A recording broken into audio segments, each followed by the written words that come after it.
Welcome back everyone to Gotcha Interact. Today we're going to be looking at a pre-release kit analysis of Jade, talking about what she will kind of do, really kind of talking about, looking at her before we actually get her in the drop in a little while.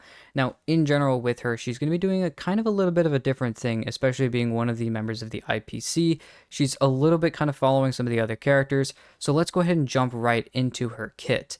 The first thing we want to talk about is her basic attack, then we'll talk about her skill, ultimate, talents, techniques, bonus abilities even, and even looking at some first eidolons to see which one you should maybe go after if you really want to get some eidolons for her. So the first thing we want to talk about, like I said, was the basic attack. Now the basic attack, like normal, is just going to be doing a certain amount of damage based on Jade's attack to a single target enemy, but with Jade's basic attack as well, she'll deal additional quantum damage of a percentage of her attack, which is going to be a smaller amount than the initial hit, to adjacent enemies. So you're going to hit multiple targets with that basic attack. That is going to be extremely useful later on, which we will talk about. Talking about the skill, this skill is Acquisition Surety. This states that it makes a single target ally become a debt collector and increases their speed by 30 and lasts for 3 turns. After a debt collector attacks, deals 1 instance of additional quantum damage equal to 25% of Jade's attack to each enemy target that is hit, and consumes the debt collector's HP by an amount equal to 2% of their own max HP. If their HP is insufficient for the 2%, then it will reduce their HP to 1. If Jade becomes a debt collector herself, she cannot gain the speed boost effect and her attacks do not consume HP. And when a debt collector exits the field, Jade cannot use her skill. At the start of Jade's every turn, the debt collector's duration reduces by 1. So talking about this really quickly, obviously we just went through the entire thing of the skill itself. You're going to be turning a character into a debt collector and increase their speed. And then obviously you're going to be doing extra quantum damage on top of it. And that's actually going to be extremely useful, especially when that talent comes in later. But also, you're just doing a bunch of extra quantum damage, so that's going to be really helpful. And although you may be, deleting some HP from the character, if you've got a healer or whatnot, that's, you should be pretty fine with it as well if you have a healer or a shielder. And then also, Jade herself, that's kind of nice, can become the debt collector herself. But I don't know, Rift, what are you thinking about kind of this skill? I'm extremely kind of like, it's kind of cool to maybe turn a target into something different. Yeah, I think it makes sense, being an IPC character. It kind of reminds me of Topaz, right? And they're all kind of having a debt collector. Topaz has something very similar. It has a very similar name to that. And so Jade here making someone else become a debt collector, I think it's pretty cool. You increase the speed by quite a bit. I think that's going to be very good. And it's also for 3 turns. So that does seem pretty good. The damage doesn't seem very stellar. I don't think the damage in the skill from this is what it's about. I think it's more about the fact that you can increase speed on a character, but then also there's a lot of other stuff that really comes into play with this when we talk about the talent later. So that's going to be something cool. But one thing I do like about this skill is that it's actually very skill point friendly. The character Jade, it's just very skill point friendly because you're basically going to use the skill. It lasts for 3 turns during all that time until the skill is on cooldown. Basically, you could just be doing these basic attacks that you talked about while having the skill up. I think she's going to be good for that kind of thing. And you're running another damage type character, whether that's Blade, Jing Liu, typically multi-target DPSs, as we'll figure out later on in the video. I think it's going to be great, though, because and that reminds me of Ting Yun. It's kind of like her, where you use her skill, you enhance someone else's attack, right, with her skill, and then she can just kind of do basic attacks until she needs to use that skill again because it's worn off. So she's also skill point friendly, and I think that's what I'm seeing here with that. So I do like the skill. I just think that the damage is a little lackluster. I agree. I think that in general, the damage maybe from the skill or, these extra hits isn't going to be anything special. But besides maybe looking at the skill, the ultimate is a little bit of a nicer maybe bump to maybe her damage personally because it deals quantum damage equal to 240%. These numbers are all at level 10 of Jade's attack to all enemies. Now, at the same time, it enhances her follow-up attack that we're going to see in a second from Jade's talent, and it increases the follow-up attack's damage by a multiplier of 80% at level 10, and this enhancing effect can happen 2 times. So that's kind of a big boost. I mean, we didn't really see a big jump in damage maybe in the skill, but this burst, especially with that follow-up attack we're going to see in a minute, I mean, that's pretty big, don't you think? I think it's a big, like you're saying, a big buff. I mean, 80% at level 10 is almost double damage. So however much damage Jade ends up being able to do with that follow-up attack, that's in her talent, which we'll talk about right after this. If that's good and that's kind of the biggest part of her kit and a big hit, I think it'll be pretty good. Not to mention the ultimate actually is hitting all enemies. And I think that's going to be good because once again, once we start talking about the talent, she wants to hit a lot of enemies. And it just makes sense because she is an erudition character. I totally agree. But once again, going into kind of that idea behind maybe why you're going to want, Rift has already said that as well, but, why you kind of want your other character that maybe you're making a deck collector is specifically looking at the talent. Now, in the talent, it states that after Jade or an ally that had become the deck collector attacks, so both these characters, Jade gains 1 charge for each enemy target attacked. Once again, obviously, this is multiple targets. So if you hit multiple targets, whether that's with Blade's follow-up attacks, Jing Liu's enhanced, multiple parts of Blade's kit hit multiple things, as well as Jing Liu, Acheron, even characters that hit multiple things, and Bybiter Lune. Whoever can hit multiple targets at once is going to help Jade get more stacks if they become the deck collector. Now, besides this as well, when the charge that she has reaches 8, she will consume 8 charges and launch a follow-up attack for 1 time, dealing 120% of her attack quantum damage to all enemies on the field. This follow-up attack does not regenerate any charges for those stacks though. So that's, like you were saying, Rift, putting characters with like Blade or whatever, especially with Blade kind of losing some HP and whatnot in his kit and him wanting to kind of fluctuate his HP consistently, she could be a really good character to kind of combine with Blade, in general, to make his HP fluctuate if you don't have Jing Liu or whatever. So having that already, increasing kind of her own damage, she's a little selfish, but she can actually kind of help Blade here, not only by going faster with the increased speed, but fluctuating his HP, as well as just dealing a bunch of damage in the meantime. Right. I think a lot of people, who have already looked at Jade or are, very excited for her, for the most part, the vibe I've been getting is that she's a little bit underwhelming compared to where people want her to be. But I don't necessarily know if that's Jade's fault as much as it is just the follow-up attack's fault. Like, follow-up is just kind of in a bad state. It's just not the most meta type of team to use. It's just not. But I think looking at this stuff, this follow-up attack from this talent is going to hit all targets on the field. So if there's 3 enemies, if there's 5 enemies, you're hitting all of them. And I think that damage number is just going to look nice pretty much every time. There's a lot going for that follow-up attack, kind of leading up to it. We just talked about the ultimate that basically almost doubles the damage of it. There's a lot going for it. And going back to the ultimate and the basic, for getting these charges, even just looking at Jade alone, never mind the person with the deck collector, Jade's ultimate hits all enemies. So if you're fighting 5 opponents and you use Jade's ultimate, you instantly have 5 out of 8 stacks. After that, just use her basic attack and she hits 3 opponents in that too. So all by herself, all at once, if you have the ultimate ready and it's her turn as well, you can instantly go from 0 to 8 charges, and then she'll also launch that follow-up attack. Never mind other characters on your team that you've made a deck collector also hitting either one or multiple opponents and giving her even more charges to kind of lead into the next follow-up attack again. I agree. I think she's very, like you said, she's skill point efficient, so it's up to the 3 turns. She helps characters in multiple different ways, especially characters that maybe like to fluctuate HP, like we were talking about with Blade.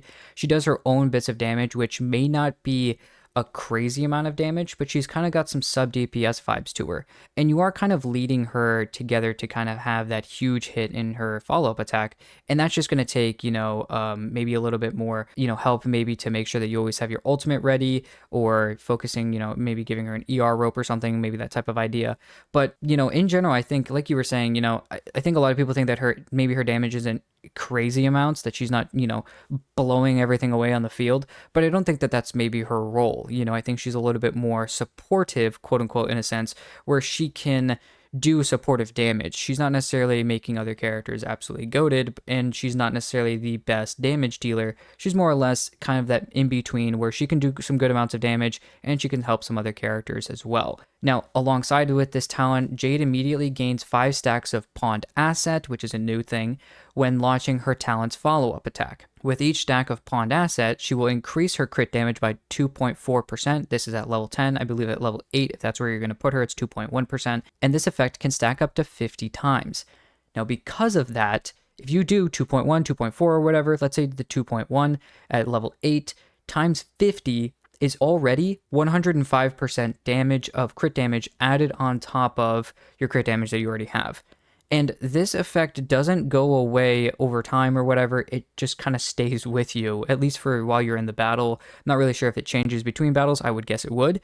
But even still, getting, 5 stacks consistently when you're doing the follow-up attacks, and if you have, like we were talking about, other characters, it can, kind of be, it can be a good buff if you hit multiple off targets, right, Rift? I mean, what do you think about this? This is pretty good for me, especially if her damage isn't crazy.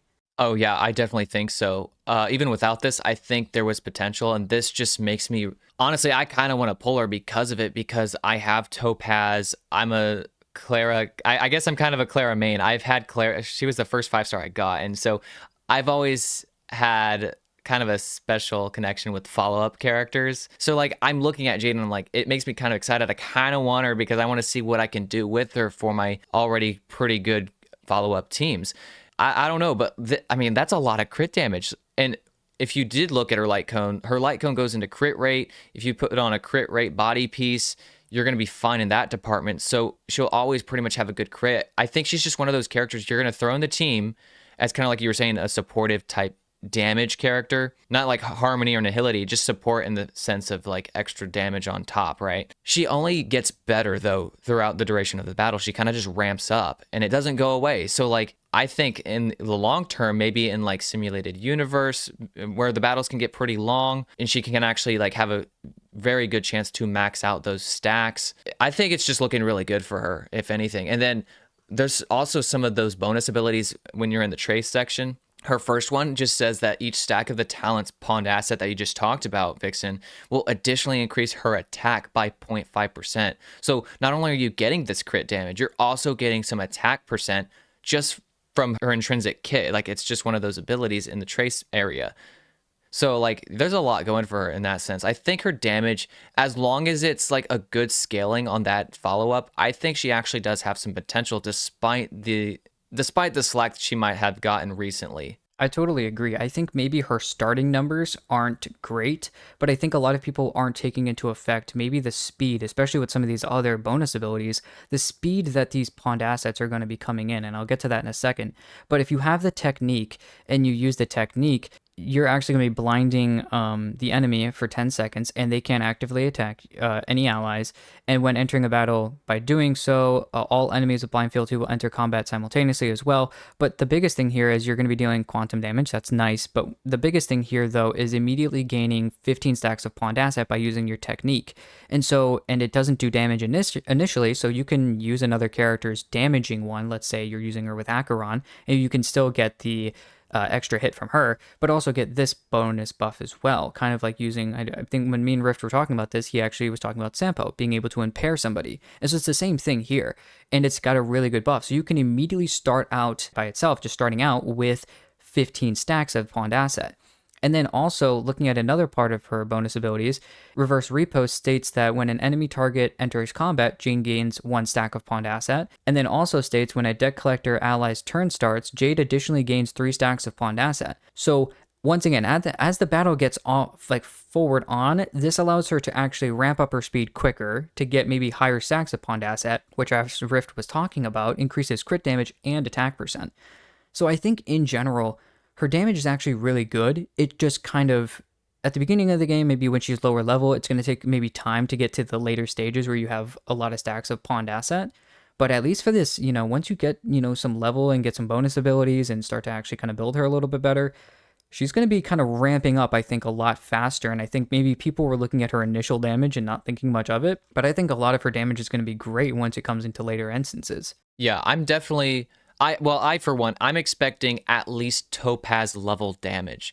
Topaz is probably the best follow-up character we currently have, and that makes sense because she's a limited character that kind of revolves all around follow-ups. Now, Ratio is a little underwhelming from my experience. I built him up. I still like to use him because he does follow-ups, and it's very fun to use with Topaz, for example, but he is a little bit underwhelming just because, maybe it's because he's that free character, but he still does help a little bit. And also Clara does a lot of really good damage if you use her with Topaz as well. So I don't see why Jade should do any less damage than those two right there, Clara and Topaz. I think she, if anything, will actually do even more damage just because of how selfish, like looking at her kit. And I think it's a good thing that she's selfish to maybe make follow-up a little bit better in general in the game, because like I said earlier, it's just kind of in a weird state where it's not that great. Now, if you do Path of Elation in Simulated Universe, it still works fine. It gets the job done. You can auto battle all the way through, at least in the regular Simulated Universe. But then also, there's another bonus ability that just states when the battle starts, Jade's action is advanced forward by 50%. So I guess that just means when I look at this, I'm thinking there's a good chance you're pretty much always starting out with her. Like, you can always use her skill first, make someone a debt collector, and then kind of go through everyone else. So, and I think that's important because you want to get her skill out pretty much as soon as possible, and then you can just do your basics after that. Yeah, I totally agree. I think that bonus ability is going to help her a lot by allowing her to just go first and allow her to set up everything like you said. Now, looking at some Eidolons, looking at the first two, because if you're kind of looking at Jade thinking, okay, well, I want to go for the weapon, I'm going to get her. Maybe, is she good at E0? Should I go for E1? Possibly even, is E2 worth the hype for it or whatever? Looking at the first Eidolon, it states that the follow-up attack damage from Jade's passive talent or her talent that she has is increased by 32%. After the character with the debt collector state uses an attack and hits 2 or 1 enemy targets, Jade will increase her points of charge by 1 or 2. So if you hit 2 enemy targets, you'll increase your charge by 1. If you hit 1 enemy target, you will increase your charges by 2. So at this stage, basically, at least this seems really good. Never mind you just increasing your follow-up attacks, but also you're increasing your charge ability, making that charge come faster. And like we were talking about before, it seems like Jade is just constantly getting to a point where she can get her charges faster, get pawned asset quicker. Like, it seems like the more that you kind of invest into her, it's actually not bad. Like, you're actually increasing, like, it's almost like you're putting some more snow on a snowball, or you're increasing the speed of the snowball, and it just starts to keep going and going and going. And I think that's the thing that maybe people don't realize, is maybe that snowball is really small at the beginning, but as it keeps going, it's going to be very, very big. Looking at the second Eidolon, it states that when there are 15 stacks of pawn asset, Jade's crit rate is increased by 18%. Now, this does have a small amount compared to the first Eidolon, but if you are using her technique like I was talking about before, immediately getting 15 stacks of pawned asset, when you start the battle, you're already going to have this 18% crit rate jump in, obviously, the crit rate. So Rift, I know we talked about this before, thinking that if you're going to go for anything, it's not like another character, for instance, like in Genshin, you kind of go for that, Raiden, you go for the C2, or Hu Tao, you go for the C1, you don't really need the C2. But here, looking at the Eidolons E1 or E2, I think we both kind of agreed that E1 was okay to stay at. E2 is nice, but E1 was okay. What, kind of give me some background on what your thoughts are for this. Yeah, I'm definitely on the same page as you. I think the E1 is a good stopping place if you are looking at Eidolons. The Eidolon 2 is good too. If you want to go for it, go right ahead. But I think you can stop at E1. E2 is just more crit rate, and that's really it. And that's nice. But at the same time, that's not like an actual damage increase. Your numbers aren't going to actually change with this. You're just your consistency is going to change, but the numbers themselves aren't going to be higher. But with the E1, they are. I mean, you're talking a 32% increase. That's not terrible. I mean, that's basically take what you are doing, add 1/3 of what you are doing to that. And that's essentially what you're adding on. So that's a pretty considerable buff to the follow-up attack, which I think is going to be very good, like we've talked about in the video. And then also, you're going to just increase your stacking of those charges with the pawned asset even more. That I think is already going to charge pretty fast, just looking at everything combined. This also does kind of help those single target units. Maybe you are using a character that only hits one target, like hunt characters in particular. Maybe you are wanting to use Topaz with her to kind of increase the follow-up damage, right? This Eidolon can kind of help Topaz give Jade more than just one charge because she's only hitting one character. So I think the E1's pretty good. Honestly, I don't think you need at all. I think Jade is just one of those characters who's pretty self-sufficient at E0. But if you do want to look at Eidolons, I think the E1's pretty good. Well, that wraps up everything for this video. We hope you enjoyed it. We had a lot of fun ourselves making it. I personally am excited for Jade just because I've talked about I like the follow-up attack stuff. So I'm, for one, personally excited for her. If you liked this video, go ahead and like and subscribe and check out the rest of our channel for more content you might be interested in. We'll see you guys in the next one.